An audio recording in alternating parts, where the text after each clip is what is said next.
2021 comes to an end. It hasn't been the easiest year to play board games here, but we've had some varying success and quite a bit more outside playing with masks at the beginning of the year. So now for the top of 2021, here are the categories. We have the hardest script, the hardest video, the worst game, and the top 3 played. So let's go. We've been dropping plenty of reviews throughout the year, and it's generally pretty tricky to write those scripts. But this game, Ankh, really took me for a spin when writing its script. Ankh's release really had me impressed with a lot of bold ideas, with a merge with asymmetric powers, fueled by a really interconnected action system. When I sat down to write, I was really in for a test, with the name of the game being large power swings with 2 players becoming 1, leading to all sorts of game states, all while a linked action and conflict system made setup for fighting unorthodox. I was constantly trying to wrap my head around what was wrong with the combat despite all the cool it was trying to be, and it took 3 times as long to write this bad boy. I still stand by the scores I denoted in the review, even after extensive thought, going back on my script and responding to a bunch of comments. I applaud what Ankh's trying to do. It really is a giant home run swing that didn't quite make it that far, but hey, awesome effort. So Ankh was the hardest script to write and the hardest video to make in all of 2021 was every War of the Ring game ever. This one was crazy. This was an absolute beast of a comedic short where I was searching card interactions, Lord of the Ring memes, and movie sound effects. When I set to filming, I actually had little idea on how the ending was gonna go, and that's how it can really be sometimes for these every blank videos sometimes. Just get a couple of good gags, enough to make a coherent story, and see where it goes during filming and editing. Like, I had no idea that binoculars were the best way to do this gag.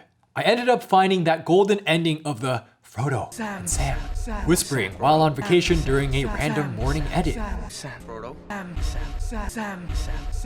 But truth be told, making this video had me marathon this game for a bit. And after moving out on all these pieces countless times, I got burned out on War of the Ring for a while. So looking forward to get more games of this going next year, maybe with expansions, and maybe I can do a quick review sort of thing. Before we get to the best game I've played, we got the worst game I've played all year. And that is this. Rising Sun. Wait, what? Eric M. Lang? What? How? Rising Sun, Eric M. Lang! Yeah, so earlier this year, I previously rated this an F on my tier list. And I would rate it lower if I could on that tier list. And luckily, this copy of the game isn't mine. Okay. So I've played this game multiple times over Tabletop Simulator and in person because some of my friends seem to think it's fun for some reason. They think it's fun. I just have to shrug. Right off the bat, there's all these cool, sick monsters. Wow, look at those gigantic, awesome minis. And these can be taken hostage during combat. These big monsters taken hostage. Look at all these cool things, and they have cool powers. And when they're taken hostage, that is really weird feeling and also exceedingly punishing for newcomers who don't yet know the value of money. And then they just lose their strongest unit. And don't even get me started on this. Okay, we're talking about it, the harvest mechanic, where you can take a turn by playing this harvest mandate. So you and your ally just get a bunch of crazy resources and points right away. Wow, teammate, we got a bunch of points in areas we have the most dudes in. We don't even have to fight for it, so this can be snowbally as hell sometimes. And this is triggered off of a random draw. Why wouldn't you play it if it gives you at least 4 victory points if you're secure in the middle of the map? 4 points is definitely a good amount, and not even close to the amount of craziness I've seen this harvest give people. Oh, but then watch out on the teamwork, right? Because then you can betray your teammates with this betrayal mandate. That doesn't really even feel like betrayal at all. You're taking from 2 separate players. So you can even take from people you're not allied with. And in that case, how is this a betrayal? Then there's combat. And bidding on 4 things at the same time is way too much work for my personal taste.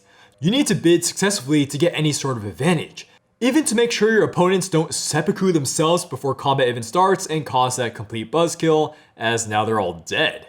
Or be careful so that your army doesn't get suddenly captured. There's a hostage thing. Or how about you need to bid to hire your mercenaries? And if you win that bid for mercenaries, they can give a crazy force addition. And guess what? They're not even used up, so you could use it in a later fight if you win that bid. Then the combats are all done in sequential order, where money can change hands rapidly. If you lose a fight, you get all the winner's money spent in their bidding. Okay, this is clever, but in practice, it can be really agonizing in predicting where money will end up for combats I'm participating in. And so if two players fight each other before me, and then they have a really unexpected outcome, well, that throws the money quantity out of whack for when I have to fight against one of them. Did someone say butterfly effect? This leads to way too much analysis paralysis in combat, where you have to be so careful in bidding. But it personally feels unfair when my opponent suddenly has 10 coin to use against me just because he misplayed in the fight right before. Okay, so this is not a full Rising Sun review, and I can't deny that I can see why people like it. Yeah, I can see it. For how strongly I do dislike the mechanics, they do lead to creative win paths and constant tense bidding. Not to mention the monster powers are cool. The honor track of playing for high honor or just embracing low honor to do scumbaggery abilities is also pretty clever. This isn't F game design by any means, just game design I personally don't enjoy. And I was thinking about making a full review on this, and I wanted to delve deeper, so I consulted Daniel, who said he is indifferent on this game. He is just completely indifferent. He said he wanted to play a couple more times before cementing ideas, and I was like, nah, I'm okay, dude. But I did write down a bunch of ideas on screen right now, and those will maybe come up in a podcast or quick review or rant in the future. So now we get to the enjoyable games, and I wouldn't say these are number 4 and 5, but we got 2 honorable mentions that are rising in enjoyment for me really fast and probably will make the top 10 next year. Honorable mention number 1 is The Godfather, which was number 10 on my top 10 this year. This mobster area control worker placement is now at the top of my list for a standard game night where I'll always think I'll have a great time just playing with all sorts of groups. The simplicity of these gangster components in New York, mixed with the tense card play as you acquire and spend booze and guns, while trying to sequence your job completion with their own abilities, all while trying to maintain your turf. What a gangsterlicious concept. Something I really adore is the bidding system to get allies. So thematic to just have the mayor in your back pocket as an action or a union boss. Fill us up with your cash to do that American gangster crime, and then you can bribe county officials. Man, I just can't wait to do more thug shakedowns in The Godfather. Honorable mention number 2 is, I picked it up guys, Dune Imperium, a gritty Euro in the Dune universe. Working on the review piece by piece right now, and I just want to be sure on the character balance with the 8 characters and with all these cards you can buy. Isn't that pretty cool? Asymmetric characters with deck building. I'm just really impressed how the worker placement mixes with this deck building to create such an intense experience every single time I play this game that still has pretty solid Dune theming. I'm constantly looking at my opponent's resources to see what spaces they can go on. Oh my gosh, Highlander giving them 5 troops for a conflict is insane, and the tension ramps up so well with the conflict cards getting higher payouts in victory points. Players are hiding all sorts of hidden intrigue cards that can give points or boost their combat strength, and this shrouds your opponent's strength and action possibilities turn after turn. Mix in that there can be constant point swings from grabbing diplomacy, and oh man, no one is really too secure on winning here. This makes me want to take another foray into more deck building games, and you betcha we'll be covering the new Dominion expansion, Dominion Allies, when it drops. Hurry up, Rio Grande. Now it's time for what you're here for, the top 3 gaming of 2021. And so number 3 is Twilight Imperium 4 Prophecy of Kings expansion.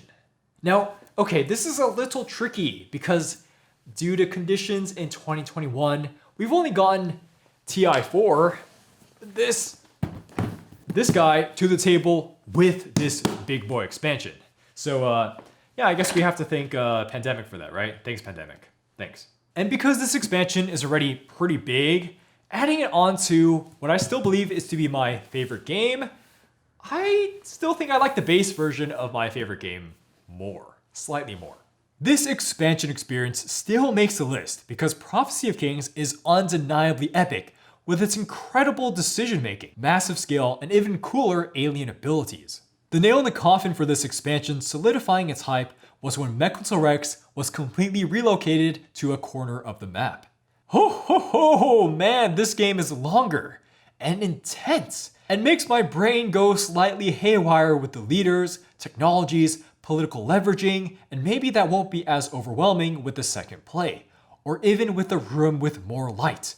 Man, that room was ridiculously dark looking back. And again, I played probably the most difficult faction with the Gene Sorcerers, which is like playing TI4 on Intense or Extreme mode. So I need to chill out and play something more chicken noodle soup, like my trusty Mentak or Sardak Nor. Or maybe I'll finally give those vanilla humans a try for once in my TI4 career. Look at those cool leaders and that mech. Am I playing StarCraft now? Huh. Hopefully we'll be able to snag in at least one more session of TI4 somewhere there after I publish this video, but before the year ends. And so who knows? Maybe Prophecy of Kings, the second run through, will be so good it'll be the best game I played this year. Or maybe it just be too complicated still and I play TI4 base with a bunch of newcomer buddies and yeah, that will still be my preferred way to play. We'll see. Now my number 2 is something I would have never expected to make this list, especially at number 2. It's pretty high. And that is Brass Birmingham. Now, this game has been recommended to me countless times, but I just didn't want to take the leap because, well, look at the components. It's a Euro. And so I found that learning long Euros can sometimes not be worth the rule comprehension needed or the time length, but man, you know, this game hit different. The components overall just felt really good, like there's actual beer barrels here. And then the card play just felt extremely natural to me. And once I got those rules right, Brass Birmingham was like pure satisfaction. It's 2 games in 1 with the 2 eras, making you think about board presence completely differently. And every turn just goes down the hatch with simply playing cards and then finding ways to optimize your economy while being constantly linked with your buddies on the map. I kid you not, every moment of the game is just enjoyable, from touching and looking at the cards, placing coal, using it up, pestering your friends to use your coal, begging them to use your coal, please use my coal so you can flip my tile, and then you gain income. Yeah, but let's go back to the tile flips. Haha, did someone say they're gonna flip my tile? Man, that's just like a pure injection of joy to my brain. Looking back on the script, I realized that it was the most enjoyable script to write this year because of how the economic system with the links, coal and iron and beer resources, and the flipping of tiles is incredible design overall. Now all I need is someone to invent an AR app to scan the board for victory points so I don't have to add it up manually, so I can just play this game more and more.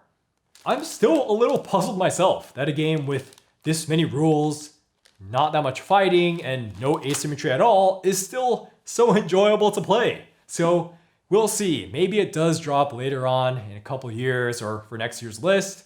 But yeah, that's it for number 2. Let's go to number 1.